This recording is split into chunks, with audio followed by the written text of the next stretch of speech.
बिलोरा गांव का कब्रिस्तान बहुत ही डरावना था। कोई भी इंसान रात में कब्रिस्तान के अंदर कदम तक रखने की हिम्मत नहीं करता था और इसका कारण था मुर्दों की आहट।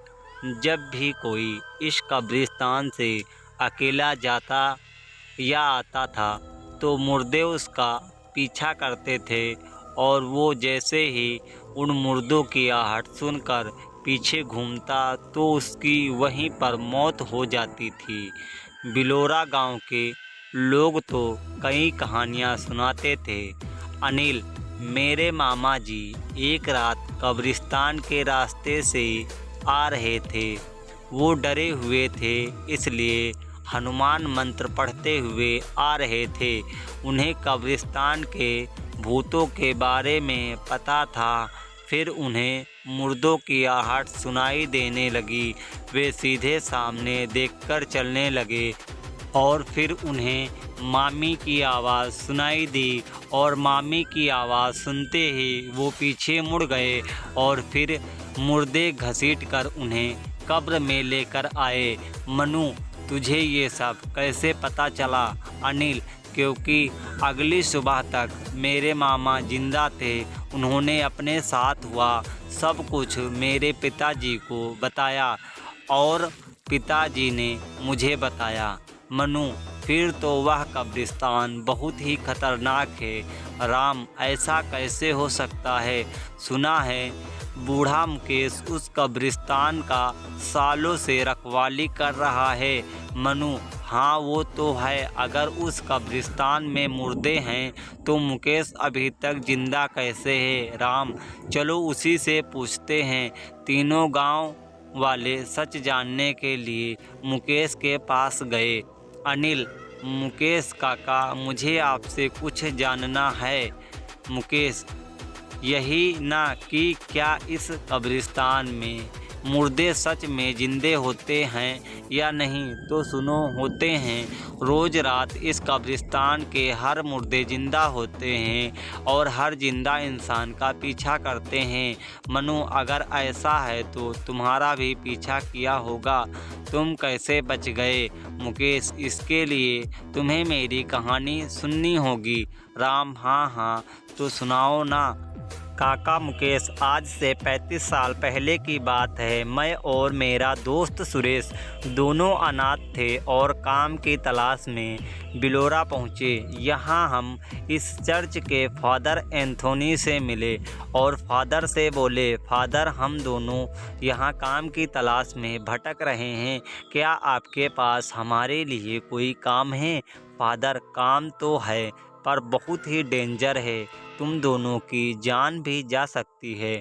सुरेश, वैसे भी हम भूख से तड़प तड़प कर मर जाएंगे। चारों ओर सूखा छाया है, कोई काम नहीं है। फादर, ठीक है। फादर एंथोनी हमें कब्रिस्तान में ले गए और बोले, ये बहुत ही पुराना कब्रिस्तान है। यहाँ अंग्रेज़ों की कब्र हैं। तुम्हें इस कब्रिस्तान की रखवाली करना है। सुरेश, भला इस कब्रिस्तान को रखवाली की क्या ज़रूरत है?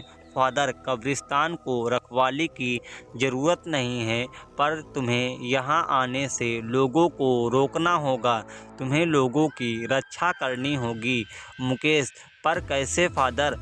इन मुर्दों से, ये मुर्दे रात के अंधेरे में ये सारे मुर्दे जिंदा हो जाते हैं और जिंदा इंसानों का पीछा करते हैं। जो भी इनकी आवाज़ सुनकर पीछे मुड़ता है उसका अंत निश्चित है।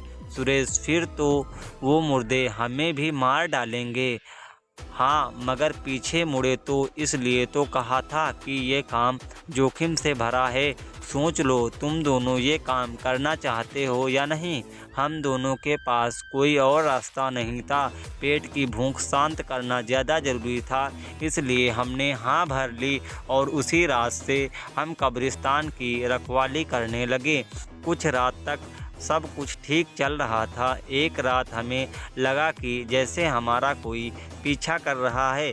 मुकेश, सुरेश, जैसे हमारे पीछे कोई है, लेकिन गलती से मुड़ना मत, चुपचाप गेट तक चलें। हम लोग डरते हुए गेट तक चले आए और सुबह होने तक वहीं बैठे रहे। और कई बार हमारे साथ ऐसा हुआ और हर बार हम गेट पर आकर बैठ जाते थे। मुर्दे पता नहीं क्यों गेट तक नहीं आ पाते थे। कई साल बीत गए। हम बिलोरा गांव में खुश थे। सुरेश को एक लड़की गौरी से प्यार हो गया। वह छुप छुप कर गौरी को देखा करता था। एक बार जब हम कब्रिस्तान में रखवाली कर रहे थे तो फिर से मुर्दों ने हमारा पीछा करना शुरू किया। हम हमेशा की तरह गेट की तरफ बढ़ रहे थे। हमें मुर्दों की आहट सुनाई दे रही थी, लेकिन फिर भी हम चलते जा रहे थे। अचानक सुरेश को गौरी की आवाज़ सुनाई दी, सुरेश सुरेश मुझे बचा लो। सुरेश डर गया। उसे ऐसा लगा कि गौरी सच में खतरे में है। दोस्त पीछे मुड़ना मत, ये मुर्दे हमारे साथ खेल रहे हैं। सुरेश नहीं, मेरी गौरी, गौरी को बचाना होगा। सुरेश पीछे मुड़ा और मुर्दों ने सुरेश को घसीट लिया। मैं अपने दोस्त को बचाना चाहता था, पर क्या करता। मुझे पता था कि अगर मैं भी पीछे मुड़ा तो मेरा भी यही हश्र होगा। मैं रोते रोते गेट की ओर चल पड़ा और गेट पर पहुंच गया। फूट फूट कर रोने लगा। सूरज उगते ही मैं अंदर आया और मुझे बस सुरेश की लाश मिली। गांव के लोग, अरे डरपोक, तू चाहता तो अपने दोस्त को बचा सकता था। कायर है तू, कायर। फादर मुकेश, तुमने जो किया सही किया। अगर तुम पीछे मुड़ते तो वो तुम्हें भी मार देते और फिर ये सब गांव वाले बोलते कि तुम दोनों के दोनों बेवकूफ़ खुद अपनी मौत मरे। बस वो दिन था। उसके बाद मैं समझ गया कि गांव के कब्रिस्तान के मुर्दे किसी की भी आवाज़ में बात कर सकते हैं। उन्हें बस शिकार करना होता है। मैं 35 साल से इस कब्रिस्तान की रखवाली कर रहा हूँ ताकि और आदमी इन मुर्दों का शिकार ना हो सके, पर गांव वाले इस मनगढ़ंत सोच कर आ ही जाते हैं। कुछ गांव वाले इन मुर्दों का शिकार भी बने, पर मेरी कोई सुनता कहाँ है। तुम लोग मेरी बात हमेशा याद रखना। पहले तो इस कब्रिस्तान के आसपास से भी बिल्कुल मत गुजरना, और दूसरा, अगर कभी वक्त आ पड़े तुम्हें यहाँ से गुजरना पड़े तो मुर्दों की आहट सुनकर पीछे मत मुड़ना। बूढ़ा मुकेश इतना बोलकर अपने काम पर निकल गया और यहाँ से तीनों दोस्त बातें करने लगे। मनु, मुझे लग रहा है ये बूढ़ा मुकेश हमें कहानी सुना रहा है। राम, मुझे भी यही लग रहा है। मनु, आज हम सच का सच और झूठ का झूठ पता लगा कर रहेंगे। आज हम तीनों कब्रिस्तान में आएंगे, वो भी रात को। रात के वक्त तीनों दोस्त कब्रिस्तान पहुंच गए। कब्रिस्तान में अलग ही शांति थी। वो कुछ ही कदम चले कि उन्हें ऐसा लगा कि उनका कोई पीछा कर रहा है। राम, पीछे कोई है। मनु, बूढ़ा मुकेश होगा, हमें डरने की कोशिश करा रहा है।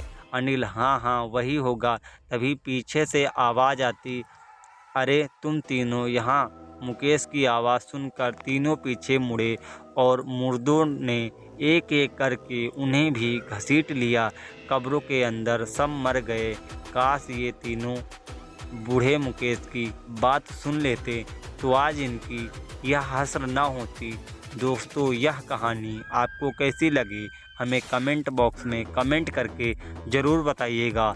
आप लोग वीडियो तो देख लेते हैं लेकिन वीडियो को लाइक नहीं करते। दोस्तों, इस वीडियो का लाइक टारगेट है ओनली फॉर 100। आप लोग प्लीज़ 100 लाइक ज़रूर करा देना और वीडियो को लाइक करके चैनल को सब्सक्राइब ज़रूर करिएगा। तब तक के फाइनली बेस्ट ऑफ लक।